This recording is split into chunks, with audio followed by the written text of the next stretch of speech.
Hi guys, இப்போ தான் திருச்செந்தூர் போயிட்டு வரேன். கொஞ்சம் வெஜிடபிள்ஸு ஃப்ரூட்ஸு எல்லாம் வாங்கிட்டு கொஞ்சம் வேலை இருந்தது, அப்படி போயிட்டு வந்தேன். என்னெல்லாம் வாங்கியிருக்கேன்னு பாருங்கள். 1/2 கிலோ மிளகாய் வாங்கியிருக்கேன்.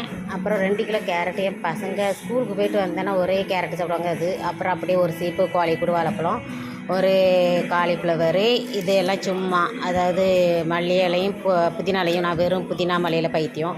அப்புறம் ஒரு கட்டு அரைக்கீரை, ஒரு 100 அவரைக்காய், பீன்ஸு ஸ்கூலில் ஒரு நாளைக்கு உடையில் கூட்டுக்கு வைப்பேன் பிள்ளைங்களுக்கு. ஒரு கோஸு, 3 கிலோ தக்காளி, 1 கிலோ 15 ரூபா, 3 கிலோ வாங்கினேன். நம்ம வீட்டிலே கருவேப்பிலை மரம் இருக்குது, இருந்தாலும் சும்மா கிடைக்கிறத விடுவோமே அது.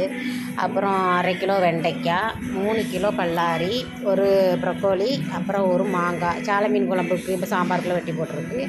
1/2 கிலோ ஒரு கத்திரிக்காய். ஏன்னா இந்த கத்திரிக்காய் தான் என் பசங்க சாப்பிடுவாங்க. வேறு எந்த கத்திரிக்காய் கொடுத்தாலும் தூர வீசிடுவாங்க. ஏன் வாங்கினான்னு கேட்பாங்க. அதனால் இப்போ இது வரைக்கும் நான் வாங்கினதே கிடையாது. இதுதான். அப்புறம் உருளைக்கிழங்கு ஒரு 2 கிலோ. இது எல்லாம் எனக்கு ஒரு மாதத்துக்கு கூடயே தான் வரும். இவ்வளோ வெஜிடபிள்ஸும் எனக்கு 1 மந்த்துக்கு கூடயே தான் வரும். நாங்கள் 4 பேர் தானே. அவங்க அப்பா இருந்தாங்கன்னா ரொம்ப யூஸ் பண்ணுவாங்க. அதனால் எனக்கு கரெக்டாக இருக்கும். Okay, thank you. அடுத்து ஸ்நாக்ஸு ஃப்ரூட்ஸ் எல்லாம் உங்களுக்கு அடுத்த வீடியோவில் போடுறேன். சரிங்களா? தேங்க்யூ.